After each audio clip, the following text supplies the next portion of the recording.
Hello students, कैसे हैं आप सभी लोग। एक बार फिर से आपका स्वागत करती हूँ जो क्वेश्चन बैंक का विद्या का सीरीज़ चल रहा है उसमें। आज हमारा अगला अध्याय चैप्टर 7 लोकतंत्र की चुनौतियाँ। इसमें जो मुख्य मुख्य प्रश्न हैं हम उन्हें देखेंगे। अगले प्रश्न पर अगला प्रश्न हमसे पूछा गया है, संसार के कुछ देश लोकतंत्र के विस्तार की चुनौती का किस प्रकार सामना कर रहे हैं। ठीक है, संसार के बहुत सारे देश जिनमें से भारत भी एक है, हमारे यहाँ पर लोकतंत्र के विस्तार की चुनौती है। अभी लोकतंत्र के विस्तार से आशय लोकतंत्र के जो सिद्धांत हैं उन्हें हर स्तर पर पहुँचाना, उन्हें हर स्तर तक भेजना, ग्रामीण और जन जन तक पहुंचाना, ये क्या है, लोकतंत्र के विस्तार की चुनौती है। तो इसका सामना देश कैसे कर रहे हैं ये हमें बताना है। ठीक, कि कैसे महिलाओं के साथ में जो अपराध हो रहा है, महिला जो अपराध हो रहा है, अल्पसंख्यकों के साथ में जो अपराध हो रहा है, उनके साथ में जो भेदभाव हो रहा है, उसको किस तरीके से दूर करने की चुनौती अभी बहुत सारे देश जो हैं वे महसूस कर रहे हैं। ठीक, देखो, संसार के कुछ देश लोकतंत्र के विस्तार की चुनौती का सामना कर रहे हैं। कई देशों में एकात्मक शासन व्यवस्था कायम है। ऐसी स्थिति में शासन का केंद्र एक स्थान पर होता है, जबकि लोकतंत्र का विस्तार तभी हो सकता है जब स्थानीय सरकारों को अधिक अधिकार संपन्न बनाया जाए। ठीक, यानी कैसे चुनौती का सामना कर रहे हैं, वो लोकतंत्र तो ले आए। लोकतंत्र कैसे ले आए कि भाई जनता से वोट तो करवा रहे हैं। जैसे चीन में क्या हो रहा है, वोटिंग तो हो रही है, जनता क्या करती है, अपने प्रतिनिधि को चुनती तो है, वोट तो डालती है, लेकिन व्यवस्था कैसी है, व्यवस्था अभी भी एकात्मक है, यानी एक ही दल है जो हर बार सत्ता में आता रहता है और नियम वही दल बनाता है। चीन के अंदर ऐसा ही है, वही दल नियम बनाता है और उसी के बनाए हुए नियम पूरे देश में चलते हैं। यानी कि प्रतिनिधि तो चुनकर आए जनता की तरफ से, पर उनका नियम बनाने में किसी तरीके की भागीदारी नहीं है उनकी नियम बनाने में। तो क्या ये लोकतंत्र हुआ? नहीं हुआ। इसमें विस्तार की ज़रूरत है। कैसे विस्तार की ज़रूरत है?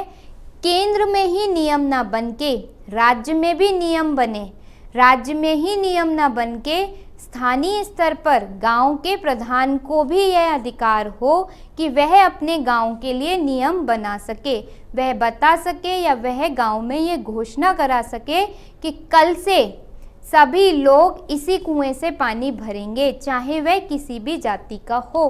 तो उसके पास में भी नियम बनाने का अधिकार होना चाहिए, तभी तो लोकतंत्र का विस्तार होगा। और यही चीज़ सारे देश इस समय महसूस कर रहे हैं। जैसे फिर से पढ़ती हूँ, संसार के कुछ देश लोकतंत्र के विस्तार की चुनौती का सामना कर रहे हैं। कई देशों में एकात्मक शासन व्यवस्था है, जैसे सभी नियम एक केंद्र से ही बन रहे हैं। ऐसी स्थिति में शासन का केंद्र एक स्थान पर होता है, जबकि लोकतंत्र का विस्तार तभी हो सकता है जब स्थानीय सरकारों को अधिक अधिकार संपन्न बनाना, संघ की सभी इकाइयों के लिए संघ के सिद्धांतों को व्यवहारिक स्तर पर लागू करना, महिलाओं और अल्पसंख्यक समूहों की उचित भागीदारी सुनिश्चित करना आदि ऐसी ही चुनौतियां हैं। यानी संसार के कुछ देश जो लोकतंत्र के विस्तार की चुनौतियों का सामना कर रहे हैं, उनके सामने चुनौती क्या है? क्यों वो लोग लोकतंत्र का विस्तार नहीं कर पा रहे हैं? क्योंकि लोकतंत्र उनके यहाँ एक केंद्र तक ही सीमित है। लोकतंत्र हर स्तर तक फैला नहीं है, छोटे छोटे गांवों तक लोकतंत्र पहुंचा नहीं है। दूसरी बात, उनके यहाँ पर महिलाओं की भागीदारी नहीं है लोकतंत्र में, उनके यहाँ पर अल्पसंख्यकों की साझेदारी नहीं है लोकतंत्र में, उनके यहाँ पर लोगों के साथ में समानता का व्यवहार नहीं किया जाता, उनके साथ में भेदभाव किया जाता है। तो किस तरीके से वहाँ पर लोकतंत्र का विस्तार हो सकता है? वहाँ पर लोकतंत्र का विस्तार नहीं हो सकता। और यही चुनौती ज़्यादातर देश जो हैं वो फेस कर रहे हैं या वो उनका सामना कर रहे हैं। ठीक, बात समझ में आई? क्या लिखेंगे आप कि बहुत सारे देश क्या चुनौतियाँ देख रहे हैं, सामना कर रहे हैं? भेदभाव की चुनौती, अल्पसंख्यकों की साझेदारी में कमी। दूसरा, तीसरी बात, हर स्तर पर लोकतंत्र के सिद्धांत का ना पहुंच पाना, सिर्फ केंद्र तक लोकतंत्र के सिद्धांतों का सीमित रह जाना। तो ये सारी जो चुनौतियां हैं वो लोकतंत्र के विस्तार में आ रही हैं। ठीक है, आगे चलते हैं अगले प्रश्न पर। अगला प्रश्न कह रहा है कि लोकतंत्र के लिए जरूरी पहलुओं का वर्णन कीजिए। यानी लोकतंत्र आए तो हमारे पास में क्या क्या चीज़ें ज़रूरी हैं जिसकी वजह से लोकतंत्र आ सकता है या लोकतंत्र स्थापित हो सकता है। उसके लिए लोकतंत्र देखिए क्या है, एक शासन व्यवस्था है जो समानता की बात करती है, जो सबके लिए न्याय की बात करती है, जो जन भागीदारी की बात करती है, जो साझेदारी की बात करती है, जो सबके मूल अधिकारों की बात करती है। वो क्या है? लोकतंत्र है। लोकतंत्र क्या है? ऐसी शासन व्यवस्था जो पारदर्शिता की बात करती है, जिसमें पारदर्शिता हो, तो वो क्या है? लोकतंत्र है। तो वही कह रहे हैं कि लोकतंत्र के लिए कौन कौन से ज़रूरी पहलू हैं उनको हमें वर्णन करना है। देखिए, सबसे पहला, लोकतांत्रिक अधिकार लोकतंत्र का प्रमुख पहलू है। लोकतांत्रिक अधिकार सबसे पहली मुख्य ज़रूरत है लोकतंत्र की। और लोकतांत्रिक अधिकार का मतलब है वोट देने का अधिकार, मत देने का अधिकार। यानी अगर किसी देश में मत देने का अधिकार नहीं है, इसका मतलब वहाँ लोकतंत्र नहीं है।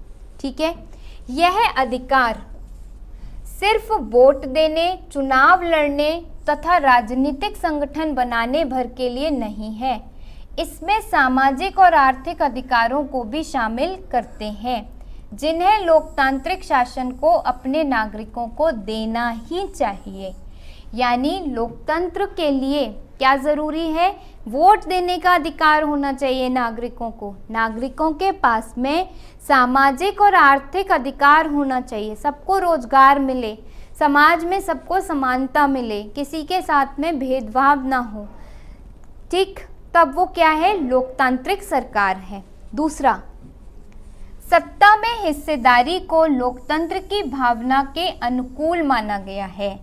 इस प्रकार सरकारों और सामाजिक समूहों के बीच सत्ता की साझेदारी लोकतंत्र के लिए ज़रूरी है। कब लोकतंत्र है हमारे यहाँ हम ये मानेंगे जब हम मोदी जी को कोई सलाह दें और मोदी जी उसको पूरी तरीके से माने या फिर देखिए, मानना या ना मानना तो मैं नहीं कहूँगी कि माने या ना माने, लेकिन हाँ उसको पूरी वैल्यू दें, उसका पूरा सम्मान करें और हमारी सलाह भी लोकतंत्र में ली जाए। यानी लोकतंत्र कब है? जब जनता की सलाह सरकारों के द्वारा ली जाए, जनता से पूछा जाए कि भाई आपकी समस्या क्या है, आप बताइए आप क्या चाहते हैं, तब लोकतंत्र स्थापित हो जाएगा या लोकतंत्र हमारे यहाँ है यह माना जाएगा। लोकतंत्र बहुमत की तानाशाही या क्रूर शासन व्यवस्था नहीं हो सकता और अल्पसंख्यक आवाज़ों को आदर करना लोकतंत्र के लिए बहुत ज़रूरी है। लोकतंत्र के लिए एक ज़रूरी पहलू क्या है कि लोकतंत्र में तानाशाही नहीं होनी चाहिए। लोकतंत्र में जितनी वैल्यू या जितना अधिकार, जितना महत्व एक बहुसंख्यक को दिया जाए, उतना ही महत्व एक अल्पसंख्यक को भी दिया जाए। अल्पसंख्यक की आवाज़ को इसलिए न दबा दिया जाए कि वह अल्पसंख्यक है, अगर ऐसा होता है तो वहाँ पर लोकतंत्र नहीं है। लोकतंत्र में सबको अपनी बात कहने का समान अधिकार हो, चाहे वह अल्पमत हो, बहुमत हो, अल्पसंख्यक हो, बहुसंख्यक हो, कोई भी हो, सबको अपनी बात कहने का पूरा अधिकार होना चाहिए। किसमें? लोकतंत्र में। चौथा, पहलू की बात कर रहे हैं ना, जरूरी पहलू। तो लोकतंत्र में लोगों के पास में अपनी बात कहने का पूर्ण अधिकार होना चाहिए, चाहे वे अल्पसंख्यक हो, बहुसंख्यक हो। ठीक है। चौथा पहलू क्या कहता है? समाज में विद्यमान हर प्रकार के भेदभाव को मिटाना। मतलब समाज में किसी भी तरीके का भेदभाव नहीं होना चाहिए। आप इस कुएं से पानी भरेंगे लेकिन वो इस कुएं से पानी नहीं भर सकता। ये क्या है? भेदभाव है। आप ये काम करेंगे तो आपको 15 रुपये मिलेंगे, लेकिन वो ये काम करेगा तो उससे 5 रुपये मिलेंगे। ये क्या है? भेदभाव है। तो समाज में किसी भी तरीके का भेदभाव नहीं होना चाहिए। ये लोकतंत्र का एक महत्वपूर्ण पहलू है। यानी कि लोकतंत्र तब सफल होगा, लोकतंत्र तब सही मायनों में स्थापित होगा जब समाज में किसी भी तरीके का भेदभाव नहीं होगा। ठीक, किसी भी तरीके का भेदभाव, यहाँ पे मैं कह रही हूँ हर तरीके का भेदभाव, चाहे वह धार्मिक हो, आर्थिक हो, सामाजिक हो, राजनीतिक हो, सांस्कृतिक हो, किसी भी तरीके का भेदभाव जब समाज में नहीं होगा तब हम कहेंगे कि लोकतंत्र हमारे यहाँ पर सफल रूप में स्थापित है। ठीक। पांचवा, लोकतांत्रिक व्यवस्था में हमें कुछ न्यूनतम नतीजों की उम्मीद तो करनी ही चाहिए। देखिए, लोकतांत्रिक व्यवस्था जब होती है तो हम कुछ न्यूनतम नतीजे तो मानते ही हैं। हम ये चाहते तो हैं, हम ये मतलब सोचते तो हैं कि भाई अगर हमारे यहाँ लोकतांत्रिक व्यवस्था है तो हमारे यहाँ की गरीबी दूर होनी चाहिए, हमारे यहाँ की बेरोजगारी दूर होनी चाहिए। यानी लोकतांत्रिक व्यवस्था तब लोकतांत्रिक व्यवस्था मानी जाएगी जब लोग या जो जनता यह उम्मीद करे कि हमारे यहाँ कुछ बेहतर नतीजे आने चाहिए। जब जनता अगर उम्मीद ही नहीं करे तो फिर वहाँ लोकतांत्रिक व्यवस्था सही रूप में स्थापित नहीं है।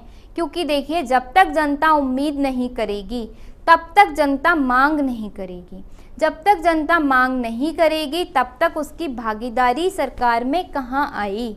ठीक, देखिए, जब हम किसी चीज़ की मांग करते हैं तो हमारी भागीदारी जुड़ती है उसके साथ में। ठीक है। तो लोकतंत्र व्यवस्था जो है उसमें कुछ न्यूनतम नतीजों की उम्मीद तो करनी ही चाहिए।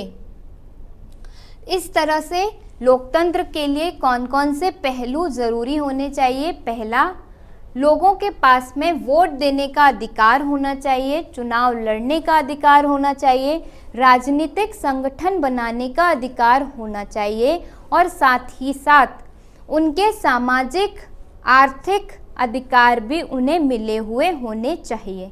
तब हम कहेंगे कि लोकतंत्र स्थापित है।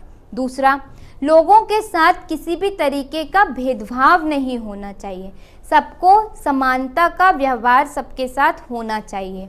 दूसरी बात। तीसरी बात, सभी को बोलने की आज़ादी होनी चाहिए, चाहे वह अल्पसंख्यक हो या बहुसंख्यक।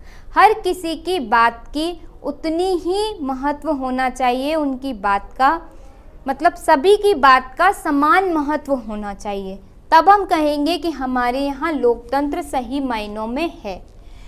चौथा, लोकतंत्र में किसी भी तरीके की तानाशाही नहीं होनी चाहिए, क्रूर शासन व्यवस्था लोकतंत्र में नहीं होना चाहिए।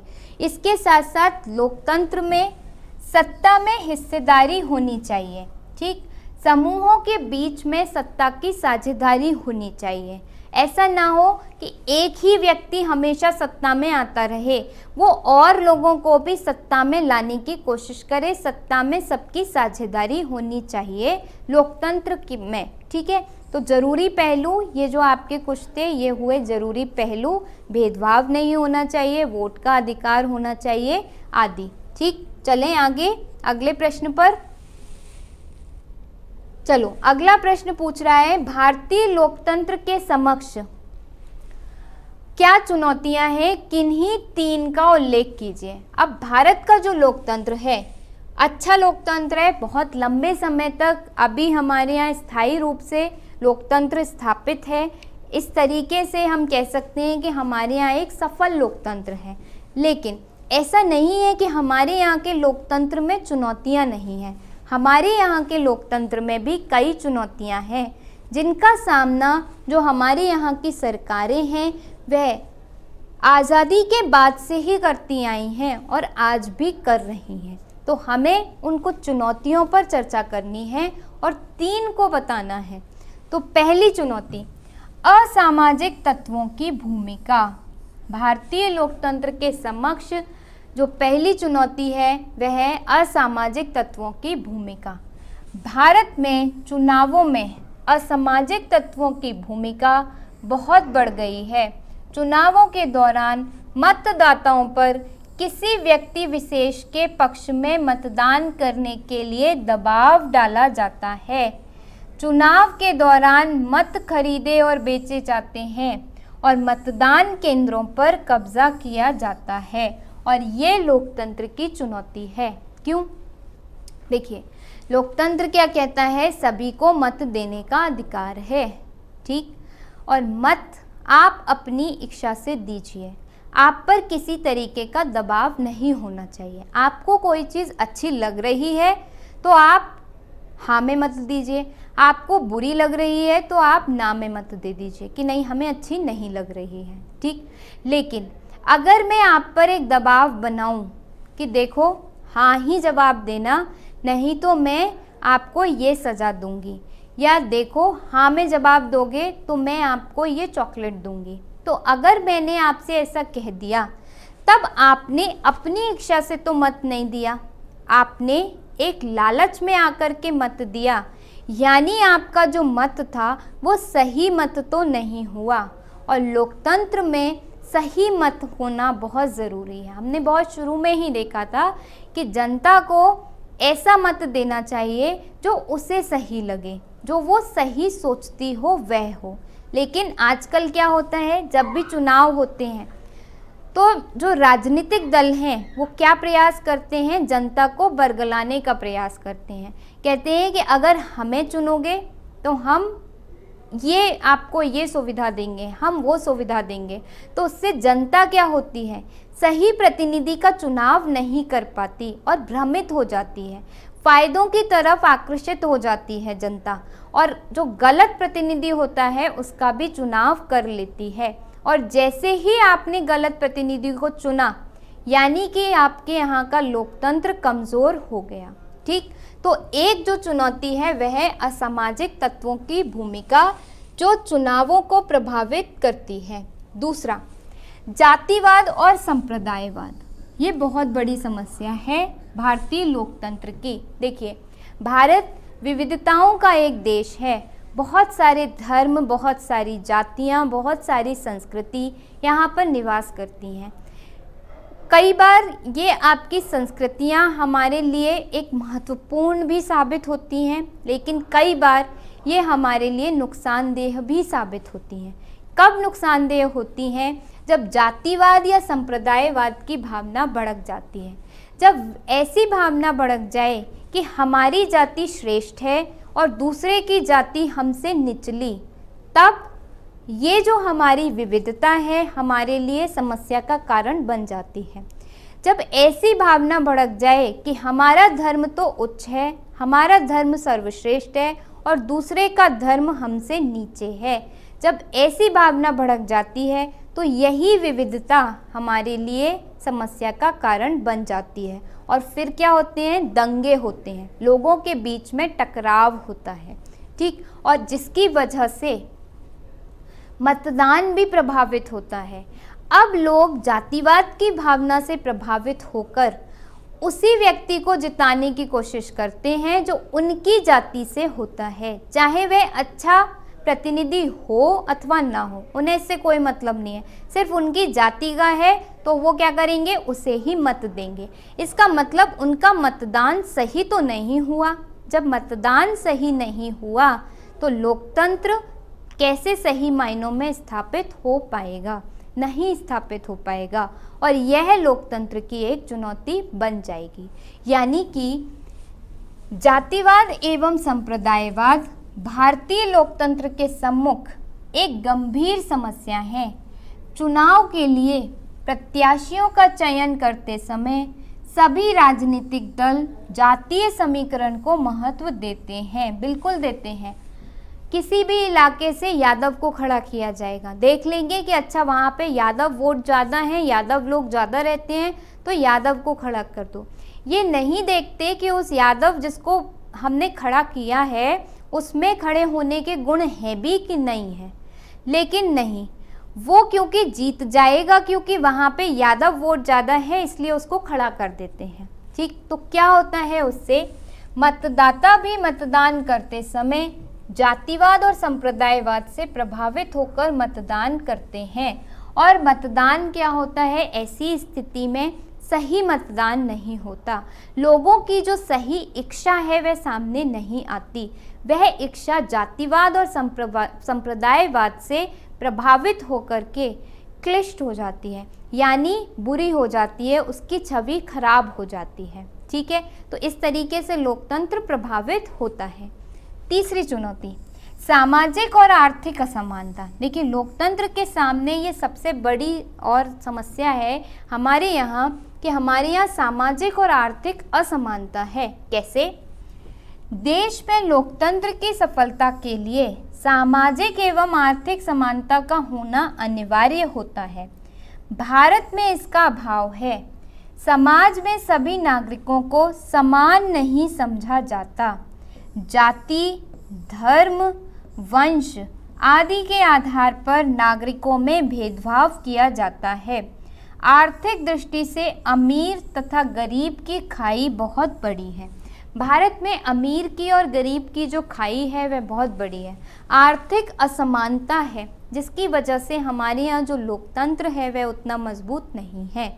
इस आर्थिक असमानता को जब तक, सामाजिक और आर्थिक असमानता को जब तक दूर नहीं किया जाएगा तब तक लोकतंत्र के लिए यह चुनौती बना रहेगा।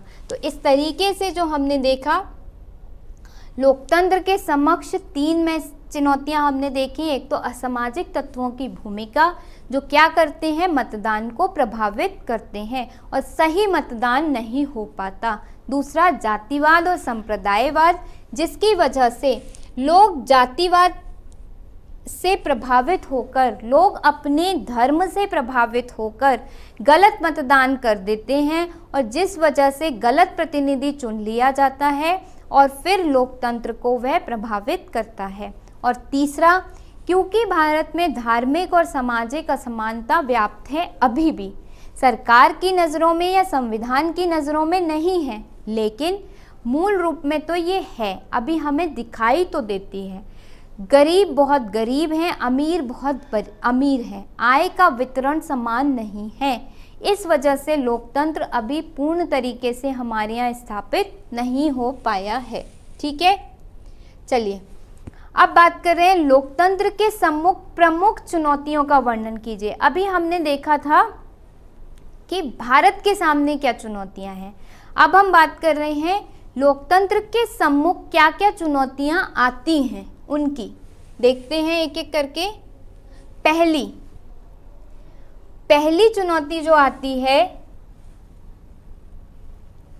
दुनिया के जिन देशों में अभी भी लोकतांत्रिक शासन व्यवस्था नहीं है, इन इलाकों में लोकतांत्रिक व्यवस्था की तरफ जाने और लोकतांत्रिक सरकार गठित करने के लिए जरूरी बुनियादी आधार बनाने की चुनौती है। तो लोकतंत्र के सामने अभी वही मेन जो चुनौती, मुख्य चुनौती क्या है कि जहाँ पर अभी लोकतंत्र नहीं है वहाँ बुनियादी आधार कैसे बनाया जाए, जैसे कि लोकतंत्र जिससे कि लाया जा सके। ठीक,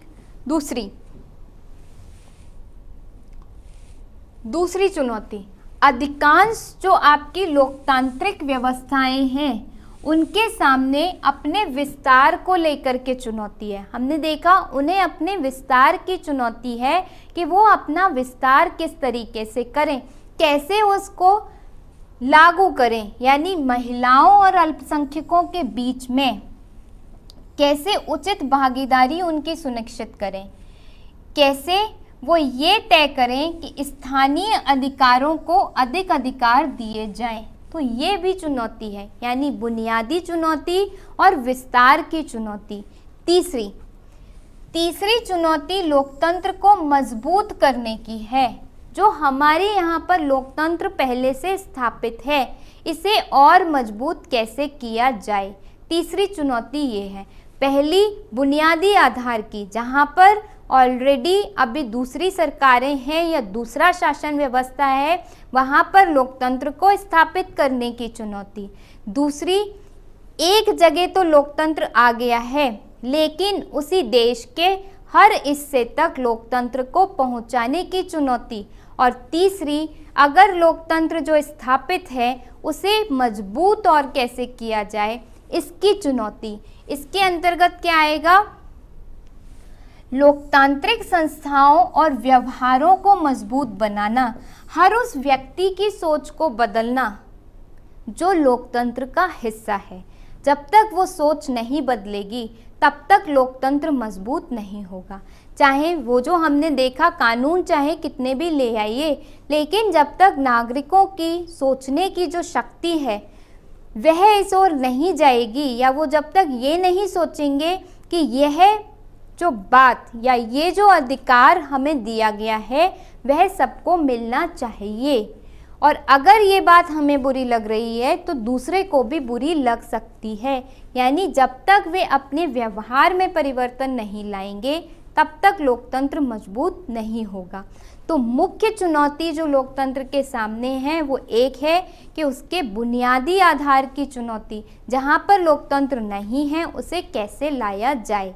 दूसरी, जहाँ पे लोकतंत्र आ गया है उसका विस्तार कैसे किया जाए, उसे और हर क्षेत्र तक कैसे फैलाया जाए। तीसरा, लोकतंत्र जहाँ पर स्थापित है उसे और कैसे मजबूत किया जाए, लोगों के व्यवहार में परिवर्तन लाके, लोगों को ये सिखा के कि भाई असमानता आप किसी के साथ भी मत करिए। देश आपके साथ असमानता का व्यवहार नहीं कर रहा, लेकिन आप भी दूसरे नागरिकों के साथ असमानता का व्यवहार मत करिए। अपने भले के साथ साथ उनके भले के लिए भी सोचिए, तब लोकतंत्र क्या है सही मायने में स्थापित हो पाएगा। ठीक, आगे चलते हैं अगले प्रश्न की ओर। चलिए, यहाँ पर यहीं पे आपका ये जो है आज का सेशन ये समाप्त होता है, और मैं उम्मीद करती हूँ कि आप लोगों को इस सीरीज़ से काफ़ी फ़ायदा हो रहा होगा। आप लोग निरंतर इसके जो लेक्चर्स हैं वो देख रहे होंगे, और एक समझ जो विकसित होनी चाहिए आपकी इस विषय को लेकर के वो विकसित हो रही होगी। ठीक है, थैंक यू सो मच।